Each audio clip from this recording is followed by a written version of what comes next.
पहले तुम ये बताओ, क्रिमिया पे तुम उनके हत्या कैसे चढ़ी थी? तनवीर ने पूछा तो रूशी ने उसे सारी तफसील बता दी। तुम्हें अगवा करने वाले जीरोलैंड के एजेंट है रूशी, तनवीर ने रुक रुक कर कहा और रूशी बुरी तरह से उछल पड़ी। जीरोलैंड के एजेंट? रूशी ने बौखलाए हुए लहजे में कहा। हाँ, तनवीर ने कहा।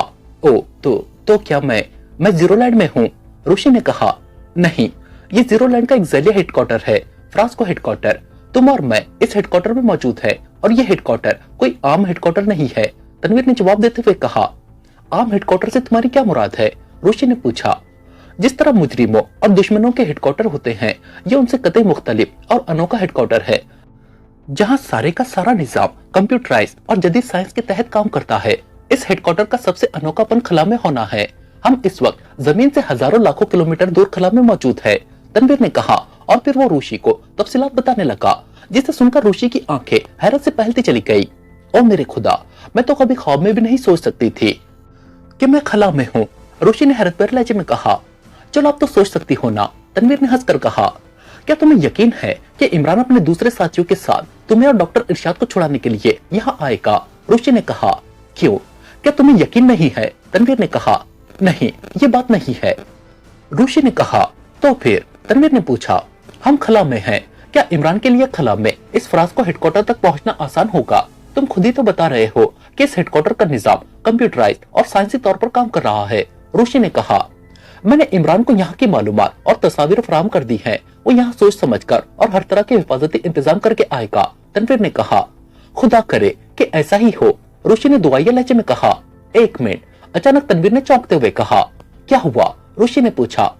संगी और थ्रेसिया ने मुझसे कहा था कि इमरान और उसके साथी ब्लैक स्पेसशिप में यहाँ आ रहे हैं और उसने खला में ही उस ब्लैक स्पेसशिप को तबाह कर दिया है, तनवीर ने कहा। ओ फिर? रूशी ने परेशान होते हुए कहा। इमरान और उसके साथी इतना तरने वाला नहीं है, रुको मैं भी मालूम करता हूँ कि वो कहाँ है, तनवीर ने कहा। क्या मतलब? तुम कैसे मालूम करोगे? रूशी ने हैरान होते हुए कहा। खुद ही देख लेना, तनवीर ने मुस्कुराते हुए कहा। ओ, शायद तुम दांतों में मौजूद कैप्सूल ट्रांसमीटर के जरिए इमरान से राब्ता करोगे, रूशी ने कहा। नहीं, उस ट्रांसमीटर से मैं पहले भी इमरान से राब्ता करने की कोशिश कर चुका हूँ, लेकिन वो स्पेस में है, इसलिए शायद उससे राब्ता नहीं हो रहा। बहरहाल अब खामोश रहो, तनवीर ने कहा तो रूशी खामोश हो गई। मास्टर कंप्यूटर, क्या तुम मेरी आवाज सुन रहे हो? तनवीर ने ऊंची आवाज में कहा। यस जीरो एजेंट, मैं तुम्हारी आवाज सुन रहा हूँ। मास्टर कंप्यूटर की आवाज सुनाई दी तो तनवीर के होंठों पर बेइख्तियार मुस्कुराहट फैल गई, जबकि उस मशीनी आवाज को सुनकर रूशी बुरी तरह से उछल पड़ी थी। ये आवाज रूशी के मुंह से निकला। सबसे पहले तो मुझे ये बताओ कि मैं कहाँ हूँ, मेरा मतलब है मैं फ्रांस को हेडक्वार्टर के किस हिस्से में हूँ? तनवीर ने रूशी की बात अनसुनी करते हुए कहा। तुम फ्रांस को हेडक्वार्टर के फोर्थ पोर्शन के एक ब्लैक रूम में मौजूद हो, जीरो एजेंट, मास्टर कंप्यूटर ने जवाब दिया।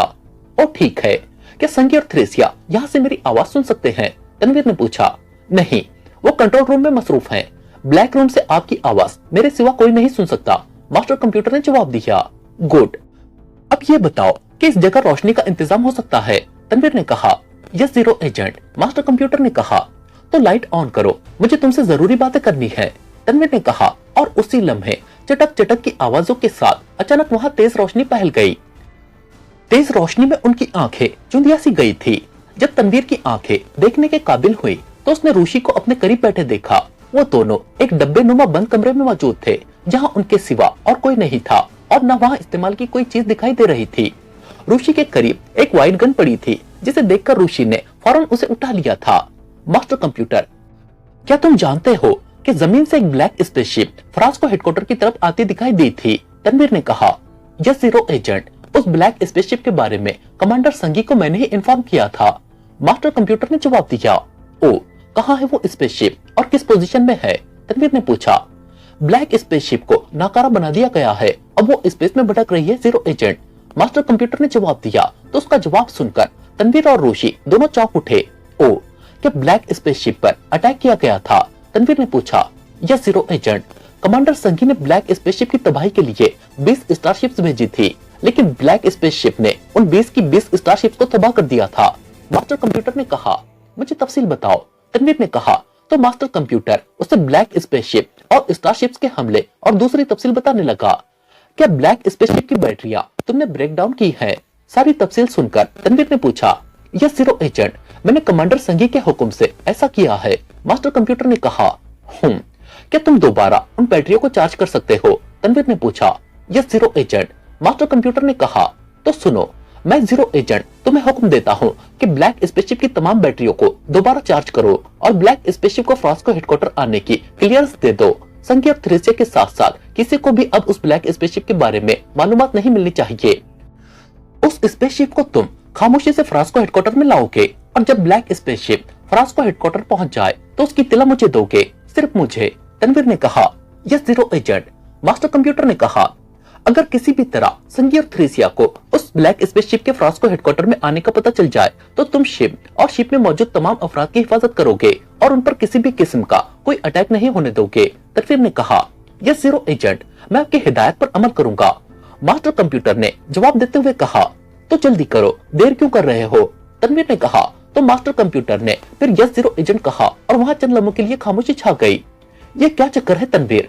फ्रांसिस्को हेडक्वार्टर का मास्टर कंप्यूटर तुम्हारे अहकामात कैसे मान रहा है?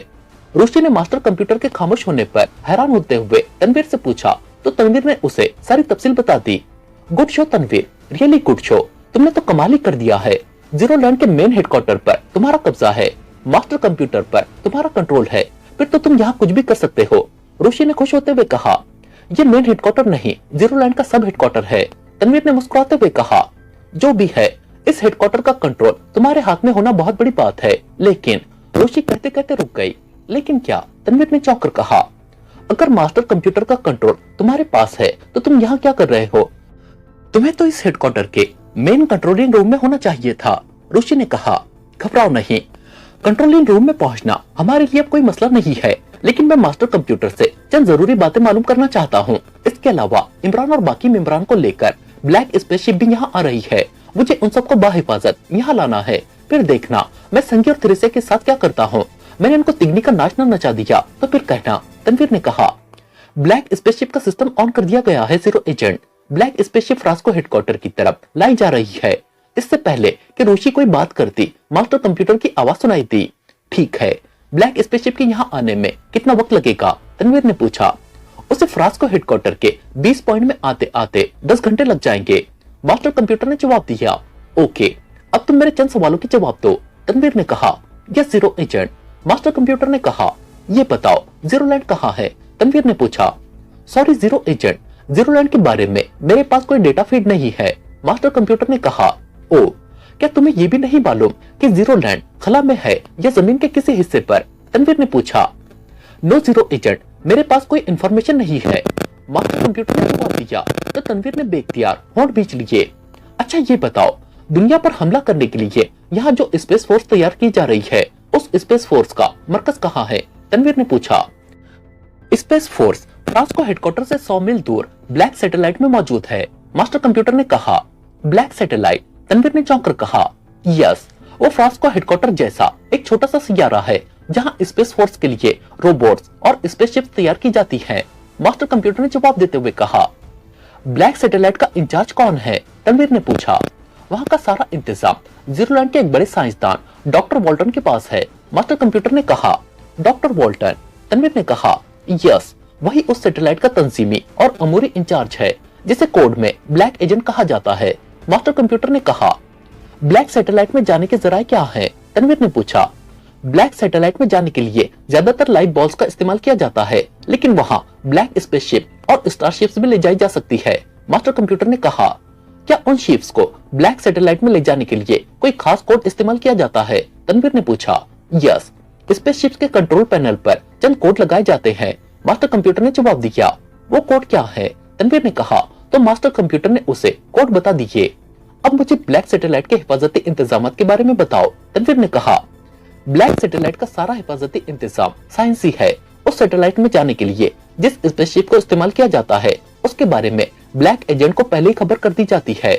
ब्लैक एजेंट उस स्पेसशिप में आने वाले कंप्यूटराइज मशीनों से स्कैनिंग करता है और फिर वो ब्लैक सैटेलाइट के रास्ते ओपन कर देता है। ब्लैक सैटेलाइट में पहुंचकर आने वाले इंसान की एक बार फिर हर लिहाज से चेकिंग की जाती है। जब तक ब्लैक सैटेलाइट का मास्टर कंप्यूटर उस इंसान को मुकम्मल तौर पर क्लियर नहीं कर देता, ब्लैक एजेंट उसे स्पेसशिप से बाहर नहीं निकलने देता। अगर कोई स्पेसशिप बगैर इत्तला दिए ब्लैक सैटेलाइट की तरफ जाने की कोशिश करे तो ब्लैक एजेंट उस स्पेसशिप को बगैर वार्निंग दिए तबाह कर देता है। इसके अलावा ब्लैक सैटेलाइट के गिर्द रेडियाई लहरों का जाल फैला हुआ है जिसको क्रॉस करना तकरीबन नामुमकिन है। उसी तरह ब्लैक सैटेलाइट में भी हिफाजत के बेपनाह इंतजाम हैं जो ब्लैक एजेंट के हाथों में है। मास्टर कंप्यूटर ने तफसील बताते हुए कहा, स्पेसशिप के ब्लैक सैटेलाइट जाने की खबर कौन करता है? तनवीर ने पूछा। कमांडर संघी की आवाज में ये काम मुझसे ही लिया जाता है। मास्टर कंप्यूटर ने कहा, गुड, ये बताओ कि स्पेस फोर्स की तादाद कितनी है और ये जमीन पर कब अटैक करेंगे? तनवीर ने पूछा। ब्लैक एजेंट अब तक 1000 रोबोट्स और 1000 ऐसी स्पेसशिप्स तैयार कर चुका है जो जमीन पर जाने और वहां अटैक करने के लिए तैयार हैं। उन स्पेसशिप्स को जाहिर है रोबोट से जमीन पर ले जाएंगे और वहां हमले भी रोबोट्स के जरिए ही कराए जाएंगे। लेकिन जब उन शिप्स को जमीन से वापस खला में बुलाया जाएगा तो उसके लिए ब्लैक सैटेलाइट में एक ऐसे रेडियो सिस्टम की जरूरत थी जो न सिर्फ इन स्पेसशिप्स को कंट्रोल कर सके बल्कि उन्हें फौरी तौर पर वापस भी ला सके। ऐसी एक heavy duty machine black satellite में नस्ब कर दी गई है। लेकिन उस मशीन में एक ऐसा नुक्स था कि मशीन ऑन होने के बाद थोड़ी ही देर में खुद ब खुद ऑफ हो जाती है। उस मशीन को दोबारा ऑन करने के लिए ब्लैक एजेंट को कई घंटे इंतजार करना पड़ता है। ब्लैक एजेंट और जीरोलैंड के कई बड़े साइंसदानों ने उस नुक्स को दूर करने की हर मुमकिन कोशिश की मगर कामयाब न हो सके। जैसे उस मशीन का ये नुक्स दूर हो जाएगा स्पेसशिप को जमीन पर हमले के लिए भेज दिया जाएगा। मास्टर कंप्यूटर ने जवाब दिया, ओ शायद उस मशीन का नुक्स दूर करने के लिए पाकिस्तान के नामवर साइंसदान डॉक्टर इरशाद को अगवा करके यहाँ लाया गया है। तनवीर ने कहा मगर मास्टर कंप्यूटर ने उसकी बात का कोई जवाब न दिया। ओके मास्टर कंप्यूटर, अब तुम हमारा यहाँ से बाहर निकलने का इंतजाम करो। मेरे साथ इस लड़की की भी तुम मदद करोगे। हम दोनों के बारे में संगीत थ्रेसी और मादाम सितारा को कुछ मालूम नहीं होना चाहिए। तनवीर ने कहा, yes zero agent. Master computer ने कहा। फिर अचानक दाएं तरफ छत पर एक सुराख सा हुआ और वहां से शीशे के सुतून जैसी एक लिफ्ट दीवार के साथ सरकती हुई नीचे आ गई। आरुषि, इमरान और बाकी साथियों के आने तक हम संगीत थ्रेसिया और मादाम सितारा से निपट ले। फ्रांस को हेडक्वार्टर से ज्यादा हमारे लिए ब्लैक सैटेलाइट अहमियत रखता है जहां जमीन पर हमले के लिए स्पेस फोर्स तैयार की जा रही है। तनवीर ने कहा तो ऋषि ने इस बात में सर हिला दिया और फिर वो दोनों लिफ्ट की तरफ बढ़ गए। तनवीर ने साइड पर लगा हुआ एक बटन प्रेस किया तो लिफ्ट का एक दरवाजा खुल गया और वो दोनों लिफ्ट में सवार हो गए। उनके अंदर आते ही लिफ्ट का दरवाजा खुद ब खुद बंद हुआ और लिफ्ट उन्हें लिए ऊपर उठती चली गई। इमरान ने खुद को घूमने से तो रोक लिया था लेकिन इस असना में ब्लैक स्पेसशिप उससे खासी दूर जा चुकी थी जिसे वो किसी भी तरह नहीं पकड़ सकता था। दूसरे लम्हे इमरान ने ब्लैक स्पेसशिप की टेल से सुर्ख रंग का शोला लपकते देखा तो उसकी आंखें और ज्यादा फैल गई। ब्लैक स्पेसशिप की टेल पर शोले का मतलब था कि अब वो रफ्तार पकड़ने वाली है और अगर उसने रफ्तार पकड़ ली तो वो इंतहाई बर्क रफ्तारी से हरकत में आ जाएगी और वो लम्हों में इतनी दूर चली जाएगी कि इमरान हमेशा के लिए इसी तरह खला में तैरता रह जाएगा। इमरान ने फौरन पहलू में लगी हुई गन निकाली। उस गन के सिरे पर कटे हुए गेंद जैसा रबड़ लगा हुआ था।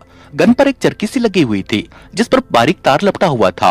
इमरान ने गन का रुख स्पेसशिप की तरफ करके फौरन उसका एक बटन प्रेस कर दिया।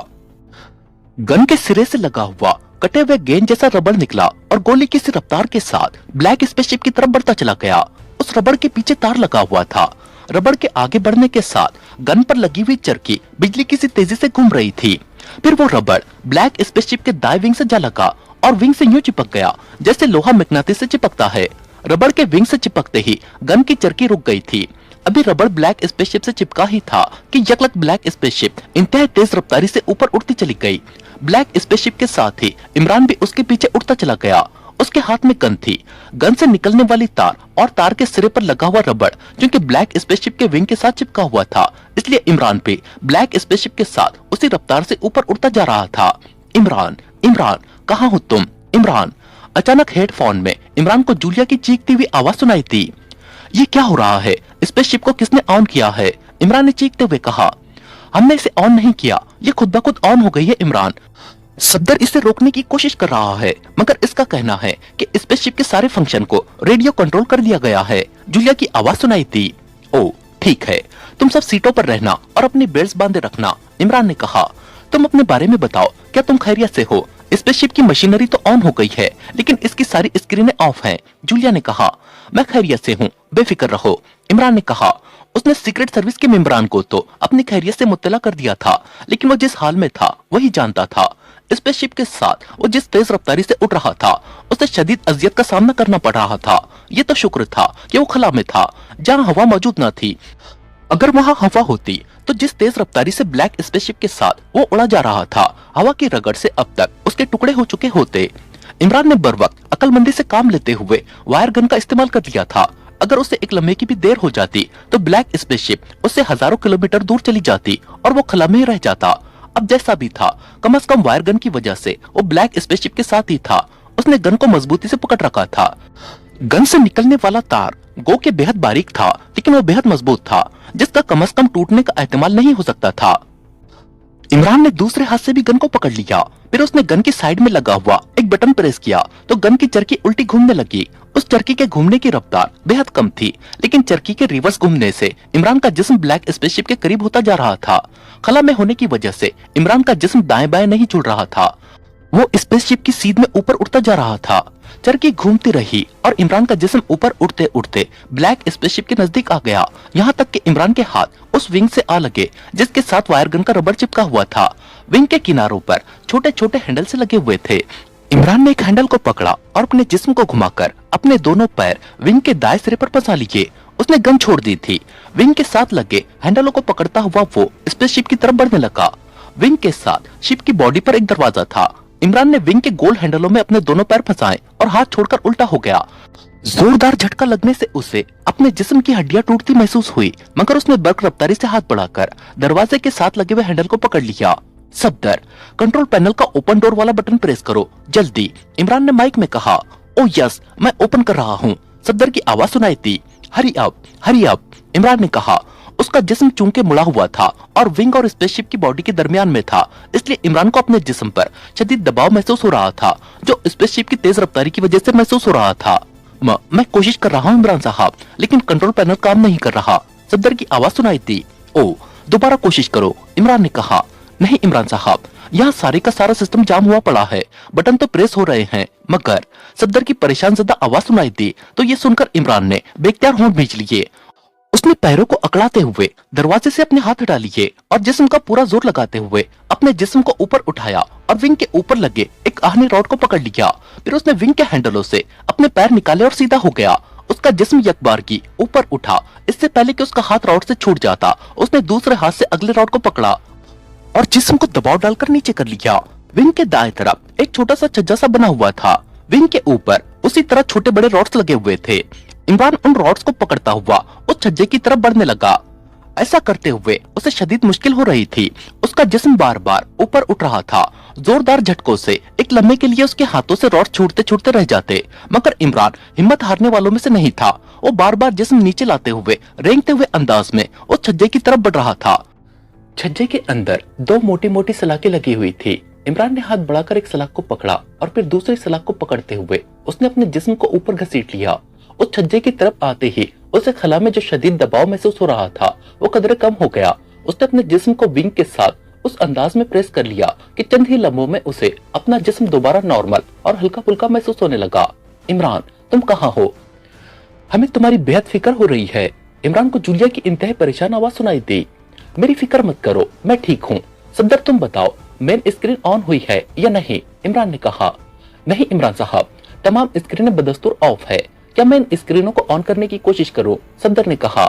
हाँ, मैं तुम्हें बताता हूँ, उस पर अमल करो, हो सकता है कोई स्क्रीन ऑन हो जाए, इमरान ने कहा और फिर वो सफदर को गाइड करने लगा। ओ, मेन स्क्रीन ऑन हो गई है इमरान साहब। चंद लम्हों बाद सफदर की पुरजोश आवाज सुनाई दी। गुड, क्या है स्क्रीन पर? इमरान ने पूछा। स्क्रीन पर वही पहले वाला नक्शा उभर आया है। यहाँ रेड और ब्लू लाइन्स का जाल सा फैला हुआ है और स्क्रीन पर फ्रांस हेडक्वार्टर का स्पॉट भी जाहिर हो गया है, जो मुसलसल स्पार्क कर रहा है।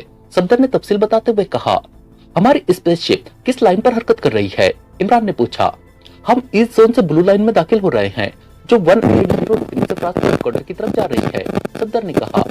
उस ब्लू लाइन पर फ्रांस हेडक्वार्टर से कोई एरो हरकत करता नजर आ रहा है? इमरान ने पूछा। जी हाँ, एक छोटा सा एरो मुसलसल ऊपर नीचे आ रहा है, सफदर ने जवाब देते हुए कहा। तो इमरान ने होंठ भींच लिए। स्पेसशिप की रफ्तार और फ्रांस हेडक्वार्टर का फासला बताओ, इमरान ने कहा। तो सफदर ने उसे स्पेसशिप की रफ्तार और फ्रांस हेडक्वार्टर से फासले के बारे में बताने लगा। ब्लू लाइन पर नीचे आने वाले एरो का क्या मतलब है इमरान साहब? सफदर ने इमरान से मुखातिब होकर पूछा। ये रेडियाई लहरों को शो करता है, जिसका मतलब है कि हमारी स्पेसशिप को फ्रांस हेडक्वार्टर से ही कंट्रोल किया जा रहा है, इमरान ने कहा। ओ, तो क्या फ्रांस हेडक्वार्टर वाले खुद हमें हेडक्वार्टर में आने का मौका दे रहे हैं? सफदर ने पूछा। लगता तो यही है, इमरान ने कहा। मैं तुमसे फिर पूछ रही हूँ, बताओ क्या तुम स्पेसशिप के अंदर हो? जूलिया की एक बार फिर आवाज सुनाई थी। अगर मैं अंदर होता तो तुम्हारे सामने होता। मैं स्पेसशिप के बाहर हूँ और विंग से चिपका हुआ हूँ, इमरान ने कहा। ओ, क्या हम आपकी कोई मदद नहीं कर सकते इमरान साहब? चौहान की तजवीज ज़्यादा आवाज सुनाई थी। तुम क्या मदद करोगे मेरे भाई? स्पेसशिप के डोर लॉक्ड है। अगर डोर खुल जाते तो मैं अंदर आ जाता, लेकिन अब लगता है कि मुझे बाकी सारा सफर विंग से चिपक कर ही तय करना पड़ेगा, इमरान ने कहा। लेकिन इमरान साहब, ये सफर तो बेहद तवील है। स्पीड और फासला बताने वाले मीटर के तहत हमें फ्रांस को हेडक्वार्टर तक पहुंचते पहुंचते 10 घंटे लग जाएंगे, कैप्टन शकील की आवाज सुनाई थी। तो क्या किया जा सकता है? ये तो शुक्र है कि मेरे पास वायर थ्रू गन मौजूद थी। अगर मेरे पास वायर थ्रू गन ना होती तो मैं अब तक खलाव में न जाने कहां से कहां गुम हो गया होता, इमरान ने कहा। क्या मतलब? क्या हुआ था? जूलिया की हकलाती हुई आवाज सुनाई थी तो इमरान ने उन्हें तफसील बता दी, जिसे सुनकर वो सब जैसे गुम से होकर रह गए थे। ये तो वाकई अल्लाह ताला का करम हो गया है जिसने आपकी जान बचा ली, वरना हम आपको खलाव में कहां तलाश कर सकते थे, सिद्दीकी ने कहा। हाँ वाकई इस बार मुझ पर अल्लाह का बेहद करम हुआ है, इमरान ने कहा। इमरान साहब, मेरे पास रेस कटर मौजूद है। अगर कहें तो मैं इससे दरवाजों के लॉक काटने की कोशिश करूं ताकि आपको किसी तरह से अंदर लाया जा सके, सिद्दीकी ने कहा। खबरदार, ऐसी गलती मत करना। यहाँ हवा का दबाव तो नहीं है, लेकिन यहाँ गैसों का इस कदर प्रेशर है कि अगर इस स्पेसशिप में मामूली सा भी सुराख हो जाए तो स्पेसशिप इस कदर खौफनाक धमाके से फट जाएगी कि तुम्हारे कानों के पर्दों के साथ तुम्हारे जिस्म भी फटकर रेजा रेजा हो जाएंगे, इमरान ने कहा। ओ, लेकिन आप कब तक इस हाल में रहेंगे? क्या आपको इन गैसों का दबाव महसूस नहीं हो रहा? सफदर ने कहा। दबाव तो है, लेकिन मैं विंग के साइड इंजन की आड़ में हूँ। ये इंजन उस वक्त ऑन होते हैं जब इस स्पेसशिप को जमीन की तरफ ले जाया जाता है, इसलिए मुझे फिलहाल कोई खतरा नहीं है, इमरान ने कहा। इमरान साहब, क्या मैं दरवाजे खोलने की दोबारा कोशिश करूं? सफदर की आवाज सुनाई दी। ये भी पूछने की बात है, इमरान ने सर्द लहजे में कहा। ओ ठीक है, मुझे ये कोशिश खुद ही जारी रखनी चाहिए थी, सफदर की शर्मिंदा सी आवाज सुनाई दी। मैं वक्ती तौर पर इंजन के नीचे महफूज जरूर हूँ, मगर ये मत भूलो कि मैं इस वक्त मसनूई ऑक्सीजन से सांस ले रहा हूँ। सिलेंडरों में मौजूद ऑक्सीजन ज्यादा से ज्यादा 3-4 घंटों के लिए कारामद हो सकती है, जबकि स्पेस मीटर के तहत अभी 10 घंटों का फासला बाकी है। अगर सिलेंडरों से ऑक्सीजन खत्म हो गई तो मुझे तुम में से कोई दोबारा नहीं देख सकेगा, इमरान ने कहा। अल्लाह अपना रहम करे, ऐसी बदशगुनी की बातें तो मत करो, जूलिया की रूहान सी आवाज सुनाई दी। ये बदशगुनी की बातें नहीं है, बल्कि मैं हकीकत बता रहा हूँ, इमरान ने कहा, और स्पेसशिप में खामोशी छा गई। नहीं इमरान साहब, कुछ नहीं हो रहा, मैं हर मुमकिन कोशिश कर चुका हूँ। चंद लम्हों बाद सफदर की थकी थकी सी आवाज सुनाई दी। मैं तुम्हें चंद कोड्स बता देता हूँ, उन कोड्स को री इंटर करो, हो सकता है कि काम बन जाए, इमरान ने कहा और उसे कोड बताने लगा। ओके, मैं फिर कोशिश करता हूँ, सफदर ने कहा। कुछ करो सफदर, अगर इमरान को कुछ हो गया तो उसके हम सब जिम्मेदार होंगे और हम में से कोई खुद को कभी माफ नहीं कर सकेगा। सालिया ने सफदर से मुखातिब होकर कहा तो इमरान के होठों पर मुस्कुराहट आ गई। सालिया ठीक कह रही है सफदर, हमें इमरान को हर सूरत में अंदर लाना है, वो ज्यादा देर खला में नहीं रह सकते, ऑक्सीजन की कमी उनके लिए खतरनाक साबित हो सकती है, क्रॉसडे ने कहा। मैं कोशिश कर रहा हूँ, सफदर ने कहा। कोशिश? तुम सिर्फ कोशिश कर रहे हो, इमरान की जिंदगी खतरे में है और तुम, क्या हो गया है तुम्हें? जूलिया की फाड़ खाने वाली आवाज सुनाई दी और इमरान की मुस्कुराहट गहरी हो गई। उसने कुछ कहना मुनासिब नहीं समझा था, वो जानता था कि इस सिचुएशन में अगर उसने कुछ कहा तो जूलिया फट पड़ेगी। इस बार सफदर ने भी जूलिया की बात का कोई जवाब नहीं दिया था। फिर काफी देर खामोशी छाई रही। शायद सफदर कोर्स एडजस्ट कर रहा था, बात नहीं बन रही क्या? इमरान ने कुछ देर तवक्कुफ के बाद कहा। नहीं इमरान साहब, मैं तमाम हरबे आजमा चुका हूँ, सफदर की नहीब से आवाज सुनाई दी। तुमसे कुछ नहीं होगा, उठो, मैं कोशिश करती हूँ, जूलिया ने गुस्से लहजे में कहा। रुको जूलिया, खुद को संभालो, सफदर जो कर रहा है ठीक कर रहा है, इमरान ने कदरे सख्त लहजे में कहा। लेकिन इमरान, जूलिया ने कहना चाहा। प्लीज, इमरान ने उसी अंदाज में कहा तो जूलिया की उसे एक तवील सांस लेने की आवाज सुनाई दी। सफदर, अब एक आखिरी हरबा इस्तेमाल करो, अगर ये भी कामयाब ना हुआ तो फिर जो होगा देखा जाएगा, इमरान ने सफदर से मुखातिब होकर कहा। जी बताएं, सफदर ने कहा। ब्लैक स्पेसशिप के सिस्टम को 2 मुख्तलिफ तरीकों से ऑफ किया जा सकता है, मैं तुम्हें दोनों तरीके बता देता हूँ। अगर सिस्टम ऑफ हो गया तो स्पेसशिप रुक जाएगी और फिर शायद कोई काम बन जाए, इमरान ने कहा। बेहतर, आप बताएं, सफदर ने कहा तो इमरान ने उसे दोनों तरीके बता दिए। अभी चंद ही लम्हे गुजरे होंगे कि अचानक ब्लैक स्पेसशिप को एक जोरदार झटका लगा। ये झटका इस कदर शदीद था कि इमरान के हाथों से सलाखें छूटते छूटते बची थी। ये क्या हुआ है? इमरान ने तेज लहजे में कहा, लेकिन जवाब में उसे सफदर की आवाज सुनाई ना दी। सफदर, मैं तुमसे पूछ रहा हूँ, क्या हुआ है? स्पेसशिप को ये झटका क्यों लगा था? इमरान ने कहा, लेकिन इस बार फिर उसे सफदर ने कोई जवाब न दिया। सफदर, जूलिया, कैप्टन शकील, क्या तुम मेरी आवाज सुन रहे हो? एयरफोन में खामोशी पाकर इमरान ने ऊंची आवाज में कहा, लेकिन उसे कोई आवाज सुनाई ना दी। उसी लम्हे स्पेसशिप को एक जोरदार झटका लगा। ये झटका इस कदर तेज और शदीद था कि इमरान किसी भी तरह से उन सलाखों पर गिरफ्त कायम न रख सका जिसे उसने पकड़ रखा था। झटका लगते ही उसके हाथों से सलाखें छूट गई। इमरान का जिस्म फिजा में उठा और फिर बुरी तरह से कलाबाजियां खाता चला गया। ब्लैक स्पेसशिप लम्हों में से दूर चली गई थी। अलविदा मेरे दोस्तों, अलविदा। अब शायद मैं तुमसे कभी ना मिल सकूंगा। कलाबाजियां खाते हुए इमरान ने दूर जाती हुई ब्लैक स्पेसशिप को देखते हुए कहा। देखते ही देखते ब्लैक स्पेसशिप उसकी निगाहों से ओझल हो गई, जबकि इमरान का जिस्म बदस्तूर कलाबाजियां खाने वाले अंदाज में पीछे हटता चला गया, शायद कभी वापस न आने के लिए।